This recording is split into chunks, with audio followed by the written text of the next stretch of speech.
3 years ago, I was standing in my driveway staring at the worst lawn on the street. Brown patches spreading, thin spots where even weeds wouldn't grow. I had spent hundreds on premium fertilizer bags over the previous 4 seasons, and honestly, my yard looked worse than when I started. My neighbor Frank, an 82-year-old retired groundskeeper who used to maintain a municipal golf course in Ohio, walked over with his coffee. He looked at my lawn. He looked at the empty fertilizer bag in my trash can, and he said something I'll never forget. "You're feeding the wrong thing, son. You're force-feeding the grass and starving everything underneath it."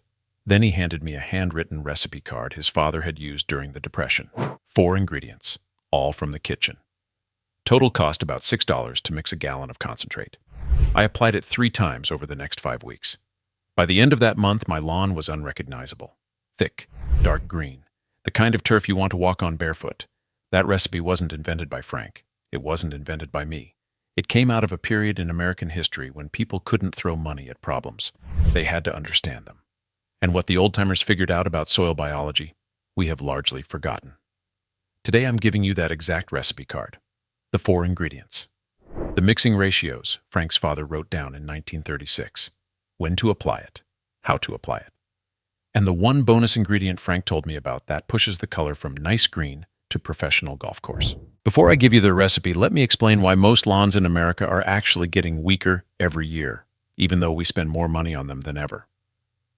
The lawn care industry in this country generates over $100 billion annually.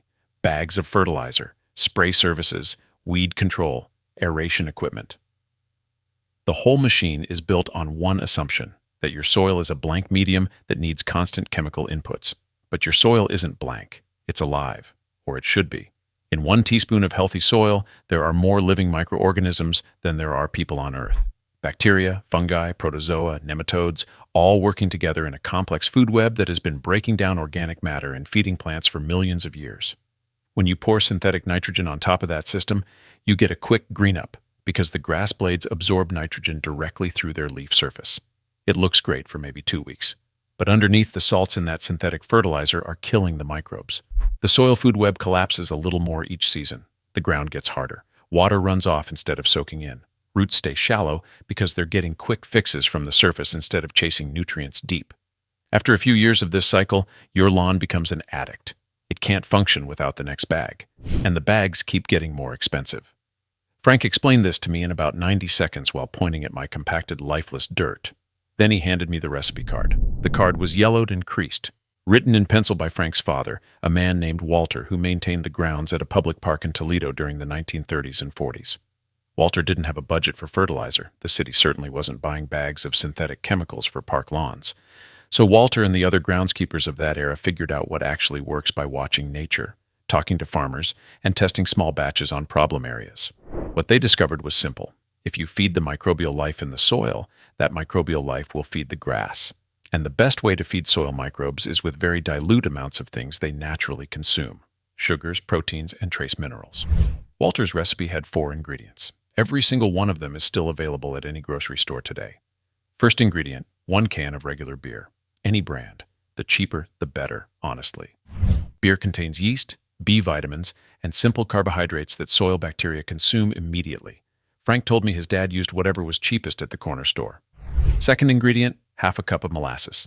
Blackstrap or regular. Molasses is packed with sugars that feed the bacterial bloom, plus it contains iron, calcium, magnesium, and potassium. The trace minerals that grass needs for deep color and strong roots. Third ingredient, 1/2 cup of plain household ammonia. This provides a small nitrogen boost, but diluted across 20 gallons of water, it's gentle enough that microbes metabolize it without any burning. Frank stressed this point. Never scented ammonia, never sudsy ammonia, just the plain clear stuff. Fourth ingredient, 1/2 cup of baby shampoo. Not dish soap. Frank was very specific about this. Baby shampoo is pH neutral and gentler on soil biology than dish detergent. It acts as a surfactant, helping the mixture penetrate into the soil instead of beating up on the grass blades.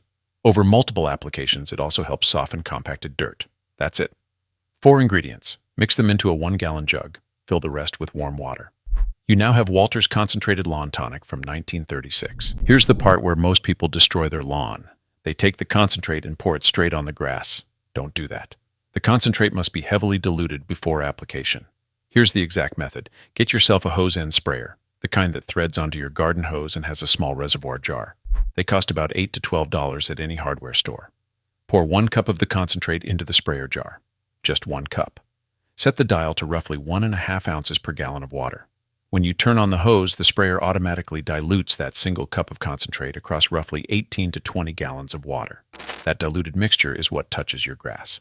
One sprayer jar covers about 2,000 square feet, so a standard suburban lot takes maybe 2 jars per application. The gallon of concentrate you mixed will cover roughly 6 to 8 applications on an average quarter-acre yard. Do the math. That's under $1 per treatment. Timing matters. Spray in the early morning or late evening. Never in direct midday sun. The microbes you're feeding live in the top few inches of soil, and they're most active when the ground is cool. Spraying at dawn gives the tonic hours to soak in before the sun evaporates anything. Water lightly after application, about 1/4 inch. Just enough to wash the mixture off the grass blades and down into the root zone where the biology lives. Soil temperature is everything. The microbes wake up when the soil hits about 55 degrees at 3 inches deep. For most of the country, that means your application window is roughly late March through early October. Adjust based on your climate. Here's what you'll see. Within 3 to 4 days, the grass takes on a slightly richer tone. This is the molasses sugars feeding the bacterial bloom, which in turn releases small amounts of nitrogen the roots can immediately use. Within 2 weeks, you'll notice the color even out. The patchy light green spots start filling in with darker growth. Within 4 to 5 weeks, you'll feel the difference under your feet. The turf becomes denser, softer. The soil underneath stops feeling like concrete and starts feeling like a sponge. That's the microbial population rebuilding. The bacteria and fungi are creating structure in the soil. Tiny channels that hold water and air. Roots are following those channels deeper. The whole system starts working the way it's supposed to. Apply the tonic every 3 weeks throughout the growing season. That's roughly 7 to 8 applications per year. Skip weeks when the lawn is dormant or when temperatures are consistently above 95 degrees. Stressed grass won't absorb anything effectively. In between applications, mow high. Cool season grasses like fescue and bluegrass should sit at 3.5 to 4 inches. Warm season grasses like Bermuda and zoysia at 2.5 to 3 inches. Tall grass shades the soil, retains moisture, and naturally suppresses weeds by blocking the light they need to germinate. And stop bagging your clippings. Let them fall. Clippings decompose rapidly and return organic matter to the soil. It's free microbial food. Now let me tell you about the bonus ingredient Frank mentioned, the one that separates a green lawn from a truly spectacular lawn. About 6 weeks after I started using the tonic, my lawn was thicker and healthier than it had ever been. But the color was still just green. Nice green. Healthy green. But not that deep, almost blue-green velvet you see on professional courses. I asked Frank about it. He smiled and said, "You're ready for the iron." Old golf course groundskeepers knew this trick for decades. Iron doesn't feed the grass the way nitrogen does. It doesn't make the grass grow faster. What it does is intensify the chlorophyll production in the grass blades, which deepens the green color dramatically without pushing top growth.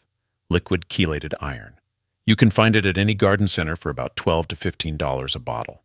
Once a month during the growing season, add 2 to 3 ounces of liquid iron directly into your hose end sprayer, along with the regular tonic concentrate. Spray as normal. Within about a week, your lawn shifts from standard green to that rich, dark, professional shade, the kind of color that makes neighbors slow down when they drive past. Research from turf programs at several land-grant universities has confirmed this for decades. Iron is what gives professionally managed turf its signature look. Synthetic fertilizer companies downplay it because iron doesn't force growth. It just makes grass look incredible. And a product that improves appearance without forcing you to mow more often doesn't fit the buy more, apply more business model. If you're tired of throwing money at bags and watching your lawn get worse every year, try this for 1 full season. By next spring, you'll understand why the old-timers never bought fertilizer in the first place. Drop a comment and let me know what your lawn looks like now and what it looks like after your first month on the tonic. I read every one. If this kind of forgotten knowledge matters to you, subscribe. There's plenty more where this came from.